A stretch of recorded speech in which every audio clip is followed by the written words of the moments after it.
Hello students, आज हम start करने जा रहे हैं नया chapter class 12th chapter 5 admission of partner.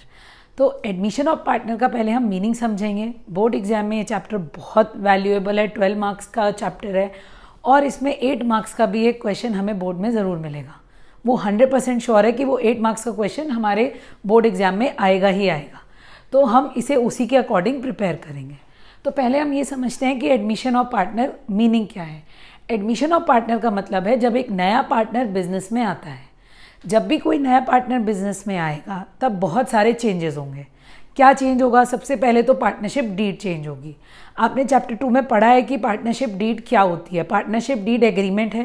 पहले मान लो 2 लोगों के बीच था, तो अभी एग्रीमेंट 3 या 4 लोगों के बीच होगा। तो जो भी कॉन्ट्रैक्ट है पार्टनरशिप का वो चेंज हो जाएगा। तो जब भी पार्टनरशिप का कॉन्ट्रैक्ट चेंज होता है तो उसे हम बोलते हैं रिकॉन्स्टिट्यूशन ऑफ पार्टनरशिप। क्लास 12 में जो आपके 1 मार्क के क्वेश्चंस आने हैं, सेक्शन ए में 13 क्वेश्चंस और सेक्शन बी में 7 क्वेश्चंस, उसमें ज़्यादातर 99% ये क्वेश्चन आपको मिल जाता है कि what is reconstitution of partnership. और अगर MCQs होंगे तो उसमें लिखा होगा कि which is the situation when there is no reconstitution. तो आपको कई सारे ऑप्शन दिए होंगे, आपको उसमें से चूज़ करना होगा। ये MCQ हम तभी कर पाएंगे जब हम ये बुक कंप्लीट कर लेंगे, क्योंकि तभी मैं आपको एक्सप्लेन कर पाऊंगी कि कौन सा रिकॉन्स्टिट्यूशन है और कौन सा रिकॉन्स्टिट्यूशन नहीं है। पर अभी आपको ये याद रखना है कि एडमिशन ऑफ पार्टनर में रिकॉन्स्टिट्यूशन होता है। रिकॉन्स्टिट्यूशन मतलब एक नई पार्टनरशिप हमें बनानी पड़ेगी। तो अब अकाउंटिंग ट्रीटमेंट्स की बात करते हैं कि इस चैप्टर में हमें कौन कौन से अकाउंटिंग ट्रीटमेंट्स सीखने हैं, क्या क्या चेंजेस होंगे। तो सबसे पहले तो आएगा change in profit sharing ratio. अगर कोई नया पार्टनर बिजनेस में आता है तो सबसे पहले तो उनका रेशियो चेंज हो जाता है। पहले प्रॉफिट या लॉस 2 पार्टनर्स के बीच डिस्ट्रीब्यूट हो रहा था और अब वही प्रॉफिट लॉस 3 पार्टनर्स या 4 पार्टनर्स के बीच डिस्ट्रीब्यूट होगा। तो हमें उसका अकाउंटिंग ट्रीटमेंट पढ़ना है।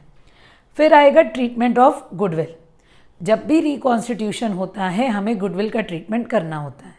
जब कोई नया पार्टनर आता है तो गुडविल लेके आता है, जब कोई पार्टनर जाता है तो अपनी गुडविल वो साथ लेके जाता है। तो हम इसे डिटेल में पढ़ेंगे कि क्या होगा ट्रीटमेंट ऑफ गुडविल। फिर आएगा preparation of revaluation account. Revaluation account आपने लास्ट चैप्टर में भी बनाया है, आपको याद होगा। Partners capital account and balance sheet. और फिर लास्ट हमारा टॉपिक आएगा एडजस्टमेंट ऑफ कैपिटल। ये जो हमारे लास्ट 2 टॉपिक हैं, इन दोनों से आता है हमारा 8 मार्क्स का क्वेश्चन। ये 100% श्योर है कि आएगा ही 8 मार्क्स का क्वेश्चन। एडजस्टमेंट क्या होंगी वो चेंज हो जाती हैं, पर क्वेश्चन ज़रूर होगा। फिर चेंज इन रेशियो और ट्रीटमेंट ऑफ गुडविल से हमारे पास शॉर्ट क्वेश्चन आते हैं। 1 मार्क या 3 मार्क्स के क्वेश्चन हमें इस टॉपिक से मिल जाएंगे। वो भी जब मैं आपको करवाऊंगी ये टॉपिक्स तो मैं आपको बताऊंगी कि कौन से क्वेश्चन इसमें इंपॉर्टेंट हैं और कौन से नहीं हैं। तो नेक्स्ट वीडियो में हम स्टार्ट करेंगे अपना first topic, that is change in profit sharing ratio. Thank you.